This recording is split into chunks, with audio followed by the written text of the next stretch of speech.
first episode of Lessons for Reparenting Daily. This is the third and final podcast in this project. So the first is Reparenting Daily, the daily podcast. Meditations for Reparenting Daily, where we have specific guided and silent meditations for those on the reparenting journey. And the last podcast is this one in the series.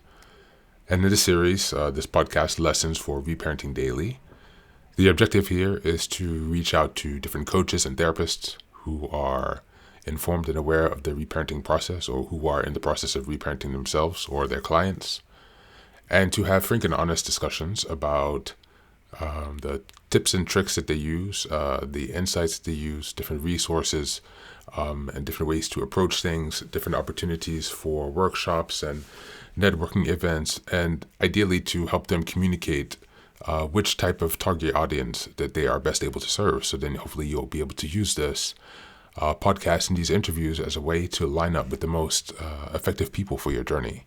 And so we'll be speaking to a range of people all across the world. I've have a few people already lined up who have been willing to participate. So I thank you again for all those who've been helping me out so early on in this project. It's taken a bit longer than I expected due to some issues with editing. But now everything is coming together and we're on track. So we're going to be releasing this podcast bi-weekly. And if you join the Patreon, you will be able to gain access to these episodes earlier than when they'll be released on the podcast. So if you join the Patreon group, then you'll be able to access those early episodes, all of the early interviews, as well as you'll have access to our twice weekly meeting. One is a book club and another is a discussion open forum meeting where we'll discuss reparenting and common issues. So if you'd like to get more involved, go ahead and check out the Patreon on the website, the community tab. We'd be very happy to see you here. Aside from that, I'd like to take some time to highlight that the reparenting journey is truly a process of, integrating the previous experiences, the past hurts, integrating the self-knowledge, learning how to soothe the emotion, develop the skills that were missed, and really to define a new identity is the end result of this reparenting process, to create a new stability, a new grounding in yourself. And so this process that I've been on for about 4 years now, I've come to realize that there is a component that is certainly intellectual that requires you to gain a wide range of knowledge. One of the reasons that I started this podcast is because I found repeatedly, after seeing multiple therapists and listening to other people's journeys, that there are, no offense, so many bad therapists out there. And maybe not just bad therapists, but there are also just therapists who simply don't know what they're doing. And it became evident to me after maybe the fourth one that I've seen. And so I took it into my own hands to basically give myself a master's degree level worth of education in psychology. I followed a curriculum from a few master's degrees programs that I've been able to find online. And I've just gone through their material, making sure that I understand a lot of these key concepts. Of course, it's not the same as a master's degree, but I did this not to challenge the therapist, but to be able to understand on my own. Well, I guess actually it is to challenge the therapist, because a lot of the times I found that my therapist was giving me information that was not really complete, or that they were missing out on key issues. For example, some people in my support group had been in therapy for over 15, 20 years, and their therapist had never heard of this ACA, Adult Children of Alcoholics and Dysfunctional Families. For example, they'd never heard of reparenting. They'd never heard of CPTSD, complex post-traumatic stress disorder. Can you imagine paying a therapist for 15 to 20 years, every week or even twice weekly, and you waste your entire life, and they have not even shown you what is the most obvious problem? Therapists are humans also, so I'm not trying to put a target on anyone's back. Everyone is just a human. You can only have, so much capacity, so much insight, so much knowledge. No one can know everything, right? But if you're dealing with people's lives, if you're looking for help for your life, then you have to step up, because the level of care with everyone now is stressed. A therapist is a person. They're also stressed with the conditions, the amount of overwhelm that they're having. So it's really important to take responsibility to develop that education yourself. And it is costly, it is time consuming, it is taxing intellectually and emotionally. But I firmly believe that without taking that firm stance to do this reading and research on my own, I would still be spinning my wheels with those same therapists if I had not changed by then, not making any progress or insight. Because I am a black man living in the Netherlands. And so I'm working with white Dutch women. So I have to explain to them, what does it mean to be a man? What does it mean to be black? What does it mean to be a foreigner in a different country? And what does it mean to be American? So I have to explain all of these basic things before we can even get to any of the trauma that I've experienced, that they also have not experienced, right? And so I'm explaining everything about this and also about my trauma. There's so many blocks and hurdles to get them to understand, who I am. For example, it's my particular case, but everyone is, has their own circumstances. Maybe you are, for example, an Indian person in Finland or something, and you have a difficult time to find someone who understands your cultural background. And so, online therapy and online support resources has been a great way to break through with that. And so I've been inspired and called to set up this new group for reparenting, to make a group that's affordable for people, to make it a safe place where we can come and have open and frank discussions with people who are going to be willing to, respect the rules that we set for this group. In terms of the terms of conduct, we will ensure that this is a safe place, but also a place where we can be open and honest, because that's what we're here to do, to be able to see and witness each other honestly.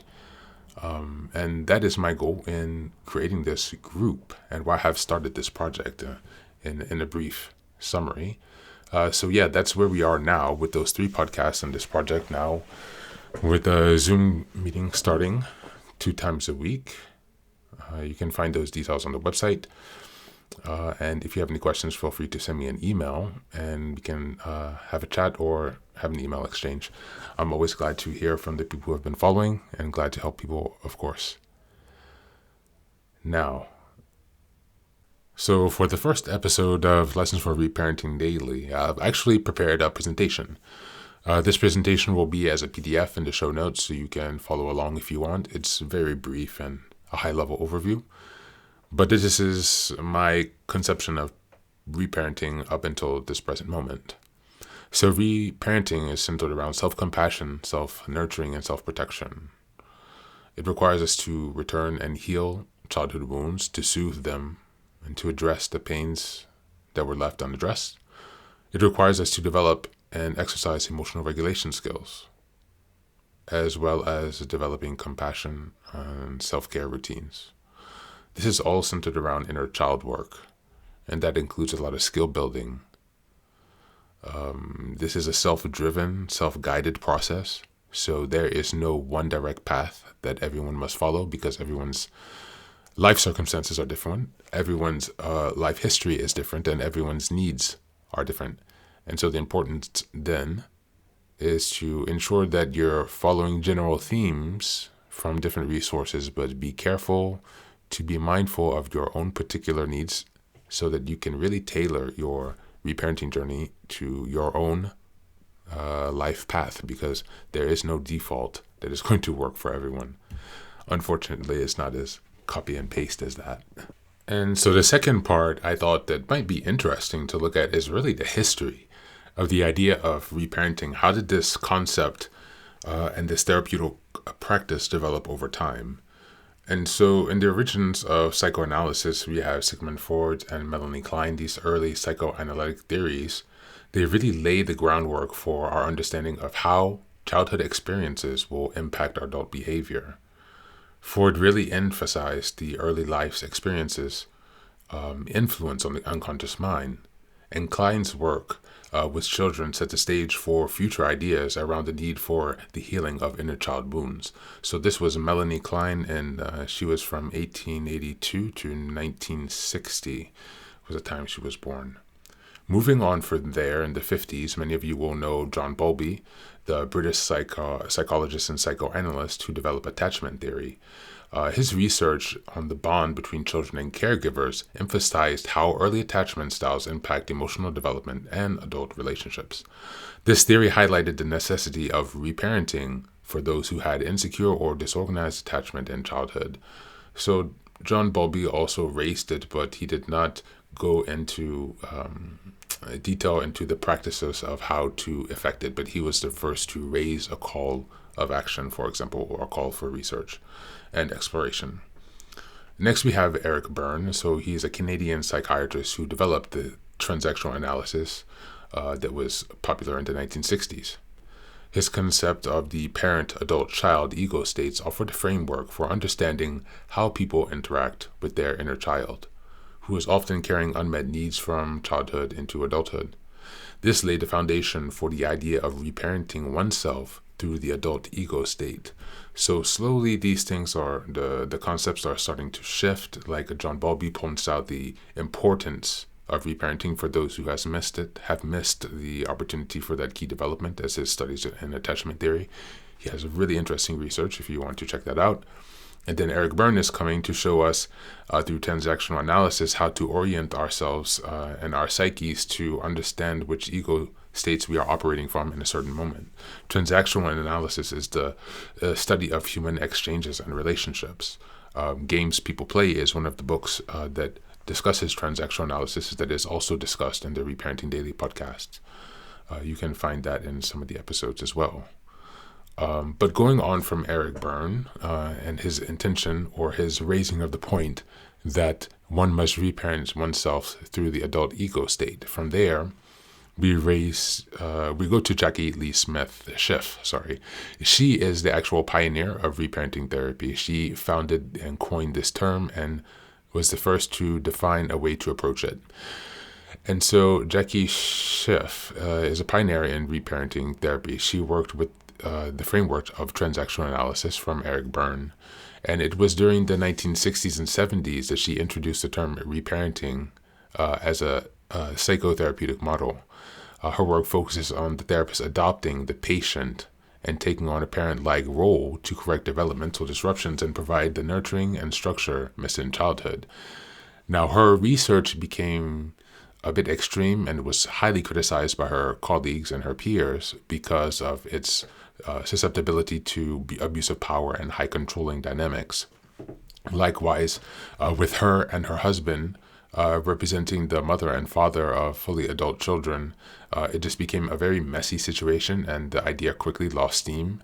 And it was kind of neglected for a while, I guess you could say, because there's a lot of research actually pushing back and challenging this idea. So there was a kind of a quake in the field, I guess you could say, after this first experimentation. Next, the idea really revived itself with John Bradshaw, who we all know, Healing the Shame That Binds You and Homecoming. He's a prominent American educator and motivational speaker. He brought the concept of the inner child into mainstream psychology. So with his, I guess, PBS specials, I don't know what these are, but these are, in the 1990s.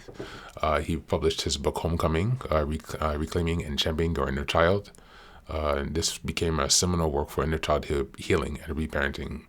So I guess you could say John Bradshaw picked up Jackie Lee Schiff's concept and really embraced the idea of, relying on your own adult ego state to do your parenting as opposed to relying on it from external resources. So there's a great deal that we have to be thankful for John Bradshaw. His work really helped us to take this journey into our own hands, and from there, things have just blossomed. For example, in the 1980s as well, many of you will know Alice Miller. So she's a Swiss psychologist and psychoanalyst who wrote extensively on childhood trauma and its long-lasting effects on adults. She's written a few books, for example, The Drama of the Gifted Child from 1979, which emphasizes the need to heal emotional wounds, reinforcing the parent's concept through deep emotional self-awareness and validation. This is also a book that we've read on the podcast, Reparenting Daily. the daily podcast, so you will hear sections of that if you continue listening. Going on for there, we also have Louise Hay, who in the 90s and late 80s also introduced the idea of reparenting through self-love and inner healing from her book, You Can Heal Your Life in 1984. She emphasized that many of the emotional wounds from childhood could be addressed through reparenting oneself with compassion care, using affirmations and visualization. Next is Charles Whitfield. So he was an American psychiatrist and author who contributed significantly to understandings of inner child work. In his book, Healing the Child Within, from 1987, he expanded on the practice of reparenting by encouraging adults to connect with and heal their inner child in a therapeutic setting. Next, we have Richard Schwartz, the founder of Internal Family Systems, which many of us are using today. Internal Family Systems, or IFS, therapy introduced the concept of inner parts, including the inner child that needed healing and nurturing. Reparenting became part of this therapeutic process as the self or adult nurtures the wounded parts of the psyche. Going a little bit further down, we have Peter Levine, so somatic experiencing, body-based trauma that involves reconnecting with the body and emotions to heal trauma. Though not directly called reparenting, his work emphasizes reconnecting to nurture dissociated parts of ourselves. Obviously, we all know Bessel van der Kolk with his book The Body Keeps the Score in 2014. So Bessel van der Kolk really emphasizes and highlights how PTSD is not just from those war events or sexual assaults, but it can also come from childhood emotional deprivation or violence and abuse and trauma. And he emphasizes the long-lasting impacts that this has on our bodies. So that is a highly suggested read, and it's also one that we'll pick up in this book. And lastly, we have Gabor Mate, who is a physician specializing in addiction and trauma. His work focuses also on childhood trauma and unmet needs. You can also check out his book In the Realm of Hungry Ghosts for more details and the importance of healing our emotional wounds by reparenting ourselves.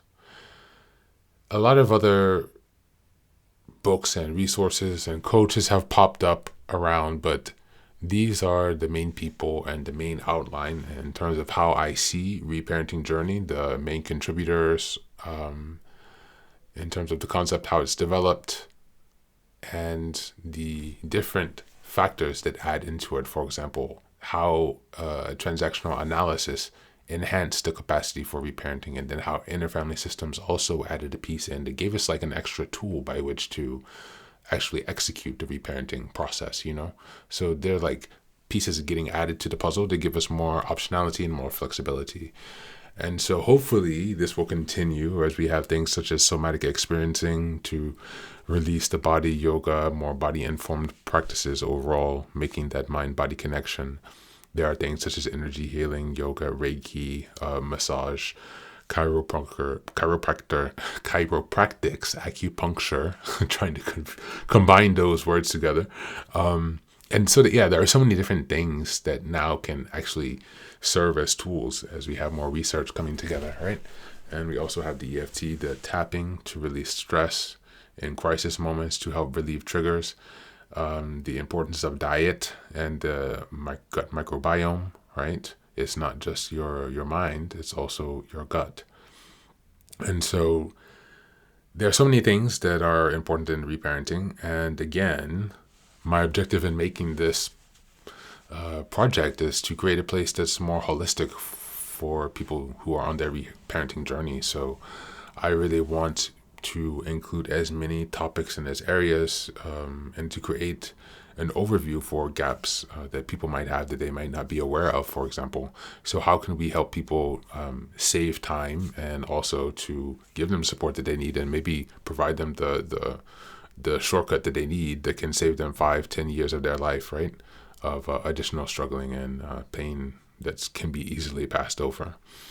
And so, that's the bit of the history of reparenting.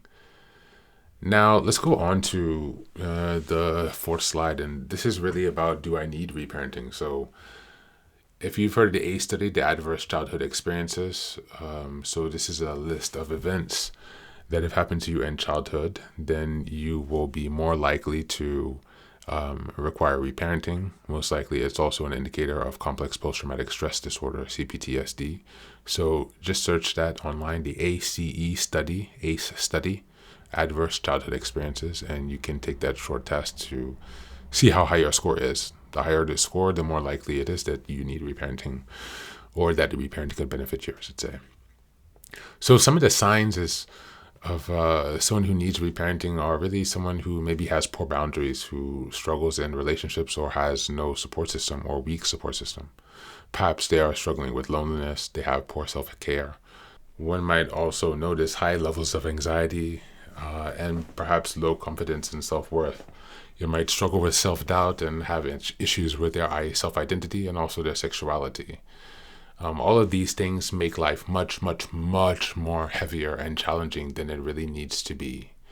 And so the goal here is to be honest with yourself, because that's the first step. If you cannot be honest, and if you cannot feel the pain, if you cannot see the pain and define the pain, then there is no way to move through it, and there's no way to work on it. And so the point here is that reparenting is going to take a lot of honesty, and it's going to take a lot of humility, and it's going to take a lot of guts. It's going to take a lot of courage and strength, dedication, and hope. But I do know that this process is possible, and the last slide is quite controversial because, as I said before, reparenting is not a straight line. That's why this is not a straight line. It's almost like I don't know. There's no significance to the shape of this, actually, other than the first step and the end goal. The first is establishment of safety, and the last is individuation and connection, right? And so the top box, if you're looking at the graph, is education. Below is mindfulness and somatics, right? Because those two have to be done, well, maybe not simultaneously, but you have to have the knowledge. You cannot skip and go straight to the mindfulness, or you'll be lacking the cognitive knowledge or insight to be able to work with the somatic and mindfulness experiences that you're going through, right? Coming from that, you then have to work on consolidating your personal and family history. So writing your own story, taking that back, right? Next is to identify options for your desired changes, as well as develop actions to make those changes. So establishing goals that are reasonable, and also some larger, longer terms perhaps, but make sure you have some reasonable short-term goals to get yourself on a forward motion, get some momentum going. And this is then consolidating into establishing a new identity, right? Again, if you're looking at the diagram, you'll understand a bit more how I'm explaining the directions. And then if you look at the next two squares above, you'll see then reflection and exploration, as well as emotional regulation. So after establishing the identity, right, you're still in the process of continuous improvement. So reflection, exploration, exploring your environments, reflecting on yourself, exploring your new interests, finding new passions, finding your energy source, your desires for life, right? And then at the bottom is then the emotional regulation, because obviously if you're coming from a dysfunctional family where emotional regulation was not the primary skill being taught to you, then you might be struggling with that now as an adult. And so as life goes on, and it always is hard with challenges, right? We have to be able to continuously adapt and manage our emotional regulation skills. And so that is basically my overall short presentation of how I wanted to address and present reparenting, and how we can get started, or how we will get started in this podcast, Lessons for Reparenting Daily. So if you're interested to learn more, to continue to grow with us, to find out more resources, to connect with those who can really support you on your journey along the way, please feel free to give us a shout out, to connect. We're on a lot of social media platforms, on X, on Instagram, on TikTok, everywhere, YouTube. There is also a website where you can connect to us. You can find that in the show notes, and you can also find the email on the website. You can also fill in the contact us form. Those also work.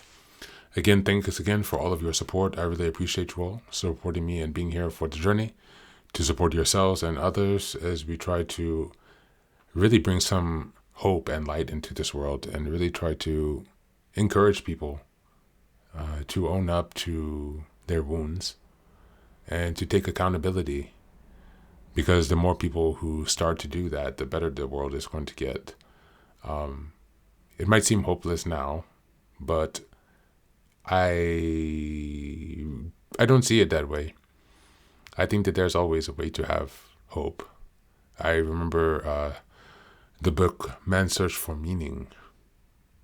If Viktor Frankl can find hope in a concentration camp, surrounded by death, brutality, and despair, then I certainly have no reason not to find hope, as I'm sitting comfortably in Western Europe, safe for the time being, with all of my physical needs met. And hope is a matter of choice. I believe that. And so thanks for being here, and I hope that you stick around as we continue to repair ourselves and find hope for this journey, because you're worth it, and you can do anything you set your mind to.